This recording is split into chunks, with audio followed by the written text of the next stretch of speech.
Aujourd'hui, je me lance un défi incroyable, créer une application web complète en seulement 24 heures. Je vais vous montrer étape par étape mon approche professionnelle pour réaliser ce genre d'application, mes choix stratégiques et surtout comment je transforme une idée simple en un projet concret. Tout d'abord ça, c'est le résultat final. Il s'agit d'un gestionnaire complet pour mes vidéos YouTube avec prise de notes intégrée entièrement réalisée en code. Mon objectif, c'est de créer une application où je peux écrire mes scripts, les classer intelligemment et suivre leur avancement. Surtout quand je travaille sur plusieurs vidéos en parallèle, c'est très pratique. Et rajouter à ça, je voudrais pouvoir aussi créer des notes pour noter tout ce qui me passe par la tête. Pour vous montrer plus de choses, je vais intégrer une gestion d'utilisateur, un schéma que l'on retrouve très souvent dans ce genre d'application web. Les exigences sont claires, une appli simple, rapide, fiable et sécurisée. Mes critères de réussite, des scripts bien rangés, une méthodologie de travail impeccable et bien sûr une appli 100% opérationnelle. Et une idée sans action, ça ne vaut rien. Alors, c'est parti. Puisque mon projet est graphique, je commence par concevoir un wireframe. Pour ça, j'utilise un outil que j'aime beaucoup, Canva. Le but d'un wireframe est très simple, maqueter mes pages et y placer tous les éléments essentiels. Boutons, zone de texte, champ de saisie, tout doit être visible dès le départ mais sans la charte graphique. Ce schéma n'est pas fait pour être beau, il est fait pour être purement fonctionnel.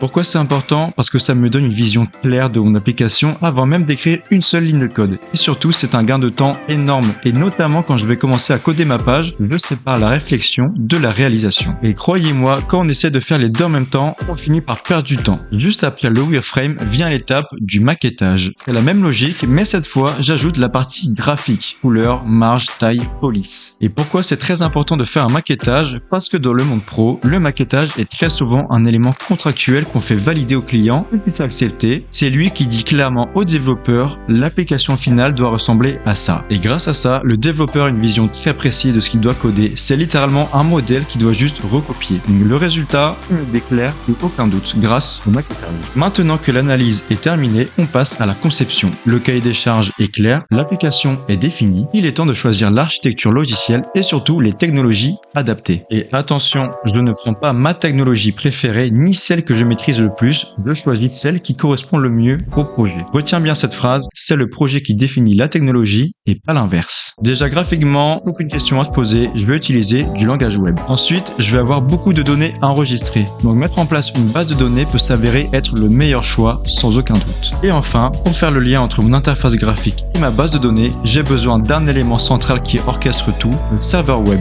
ou autrement dit, le back-end. On a donc défini qu'il nous faut une base de données, un back-end et un front-end. Donc l'architecture la plus adaptée ici, c'est le modèle MVC, Model View Controller. Et à partir de cette base solide, je vais choisir les technologies selon des critères essentiels. Déjà, le délai, les compétences disponibles, la scalabilité. Évidemment, il y a les fonctionnalités natives de la technologie. Ensuite, les moyens disponibles. Et enfin, ça concerne pas toutes les technologies, mais c'est ce qui concerne la cybersécurité. Et en répondant à toutes ces questions, je m'assure que mon choix technologique n'est pas un pari, mais une vraie stratégie de réussite pour mon projet. Et bien évidemment, ces questions, il faut se les poser pour toutes les technologies à choisir. Donc, pour la base de données, j'ai choisi PostgreSQL. Rapide, robuste, scalable et sécurisé. Côté front-end, pas de gros framework comme Vue, Angular ou React. Le défi est de 24 heures, donc je reste sur le trio classique HTML, CSS et JavaScript. Pour le back-end, je mise sur Express.js. C'est un framework léger, performant. Pour faciliter les échanges avec ma base de données, j'ajoute un ORM. C'est un middleware qui simplifie la programmation avec une syntaxe plus lisible que le SQL. Et de plus, ça me permet également de protéger des ingestions SQL. Autrement dit, on y a tout à gagner à en utiliser un. Et pour l'ORM, le choix est très simple, je vais prendre Sequelize. Parce que tous les ORM font globalement la même chose, et lui, il est simple et largement suffisant pour mon projet. Maintenant que mes technologies sont choisies, il faut organiser mon architecture de fichiers. Et ça, c'est directement dicté par les technos utilisés et choisis précédemment. Par exemple, plutôt que d'avoir un seul fichier qui fait tout, je vais diviser les responsabilités, un fichier pour chaque rôle bien précis. On a maintenant terminé la phase de conception, on entre maintenant dans la phase finale, la réalisation. Et tout commence par la base de données. Crois-moi, si ta base de données est mal pensée ou si tu dois la modifier en cours de route, eh bien je peux te dire que tu vas en baver. Parce que modifier ta base de données en cours de projet implique de modifier quasiment tout ton code. Pour commencer la conception de la base de données, je commence par faire un dictionnaire de données. J'écris absolument toutes les infos que je veux enregistrer dans l'application regroupées par entité. Par exemple, je vais avoir une entité tâche qui, elle, aura différents attributs. Et ces attributs vont être par exemple un titre, un contenu, un statut, une miniature. Et je définis le type de chaque donnée pour garantir l'intégrité. Une fois que ça c'est fait, tu as fait quasiment le plus chiant. Et pour la suite, je te conseille d'utiliser le logiciel Looping. Un logiciel léger et pratique pour concevoir tes bases de données SQL. Tu crées ta base de données facilement et le logiciel te génère directement le code SQL complet qui est prêt à être copié-collé dans ta base de données. Donc c'est très simple, c'est très rapide et très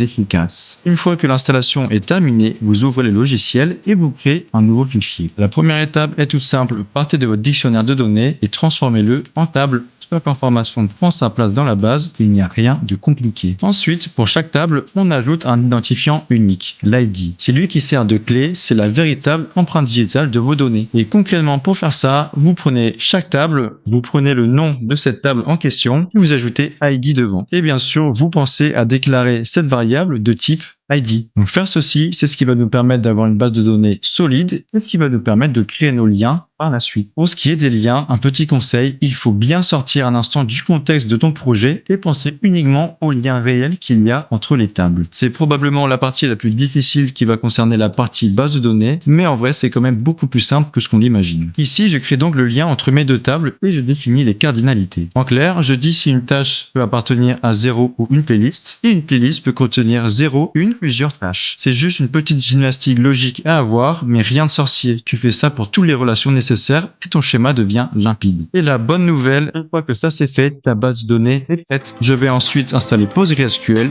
récupérer le code généré automatiquement par Looping et le coller dans ma base de données. Et c'est terminé, je n'ai plus à y toucher. Franchement, avec les bons outils et la bonne méthode, tu gagnes un temps colossal, pas de perte de temps, pas de galère inutile. Et ça, c'est la vraie force pour être un bon développeur. Il faut savoir utiliser les bons outils pour transformer une idée en quelque chose de concret et efficace. Maintenant, passons au front. Ici, je pars directement de mon maquettage pour donner vie à mes pages. Donc la première étape, c'est la structure. Je déclare d'abord le corps de ma page, puis le header. Ensuite, je viens placer mes sections et à l'intérieur des sections, tous mes éléments. Pour savoir que je reproduis maintenant cette logique sur mes deux pages, toujours avec une approche claire et organisée. Et surtout, je ne m'occupe pas des styles tout de suite. Pourquoi? Que séparer la structure et la mise en forme, ça permet de visualiser concrètement le contenu et d'y appliquer plus facilement des styles communs et à plusieurs pages. Et une fois que tout est bien structuré, moi c'est ma partie préférée, je passe à la stylisation. Je place, j'aligne, je décore mes éléments de haut en bas. Et là, c'est la partie où l'application prend vraiment vie. Maintenant que mes pages sont correctement structurées et stylisées, on passe au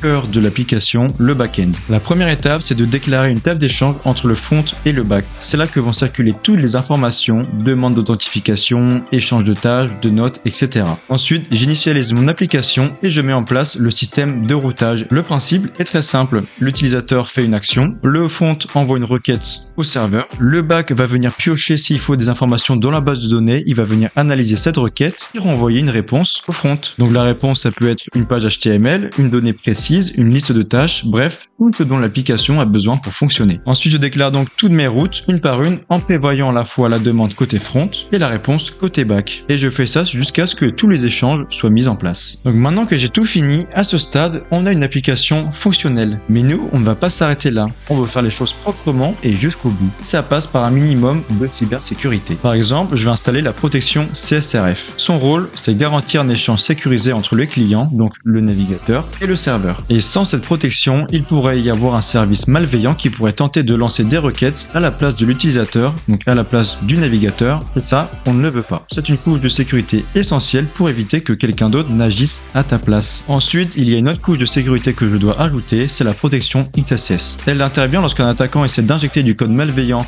dans ton application, un script qui pourra s'exécuter à ton insu ou à celui de tes utilisateurs. Mais ce n'est pas tout, je mets aussi en place un limiteur global. Pourquoi? Pour éviter des attaques de type DOS ou DDoS. Donc ça évite qu'un trop grand nombre de requêtes puisse surcharger ton application. Concrètement, je fixe une limite au nombre de requêtes qu'un utilisateur peut envoyer sur une période définie. Pour renforcer la sécurité, je limite également le nombre de tentatives de connexion. Par exemple, après plusieurs essais infructueux, l'utilisateur doit attendre un certain temps avant de réessayer l'authentification avec son mot de passe. Parlons maintenant d'un point crucial, la protection des mots de passe. C'est l'une des premières choses qu'un attaquant va chercher chercher à exploiter. Donc il vaut mieux être irréprochable à ce niveau-là. Je vais donc rajouter à mon application une fonctionnalité de hachage de mots de passe. Contrairement au chiffrement qui est réversible grâce à une clé, le hachage lui est à sens unique. En clair, une fois qu'un mot de passe est transformé en hash, impossible de revenir en arrière pour retrouver l'original. Mais nous développeurs n'avons plus accès au vrai mot de passe. Et c'est exactement le fonctionnement qu'on veut. Si jamais la base de données tombe entre de mauvaises mains, l'attaquant ne verra qu'une suite de caractères incompréhensibles. Et enfin, le HTTPS. Ça permet de sécuriser les échanges entre ton navigateur et le serveur grâce au chiffrement. Il empêche quiconque d'intercepter ou de lire les données transmises, comme tes mots de passe ou coordonnées bancaires par exemple. Et enfin, on passe à la toute dernière étape, le déploiement. Pour faire ça, j'utilise Docker. C'est la solution parfaite car elle permet de mettre mon application dans un conteneur qui embarque tout. Le code, les bibliothèques, les dépendances, la base de données, tout y est. Résultat, peu importe où je déploie mon projet, PC, serveur, un cloud, il tourne toujours de la même manière. C'est fiable, rapide à mettre en place et très pratique si l'application doit évoluer. Donc voilà, mon application est terminée. En partant d'une idée simple, j'ai construit une application complète en 24 heures. Une base de données solide, un front-end clair et bien structuré, un back-end fonctionnel et le tout renforcé par des bonnes pratiques de cybersécurité. Et tout ça entièrement codé à la main. Ce projet, c'est la preuve qu'avec une méthode, les bons outils et beaucoup de passion, on peut transformer une idée en un vrai produit concret. Et c'est exactement ce que je voulais vous montrer. Donc coder, c'est avoir une méthodologie de travail, c'est comprendre comment des systèmes interagissent entre eux, analyser les forces et faiblesses de chacun d'eux pour mieux comprendre leur existence. Et qui sait, ce sera peut-être vous qui arriverez à créer le futur Instagram ou le futur Netflix, et cela seulement avec du code. Donc merci à vous, n'hésitez pas à me dire ce que vous avez pensé de ces conseils ou même de ma méthode de travailler, et je vous dis à la prochaine.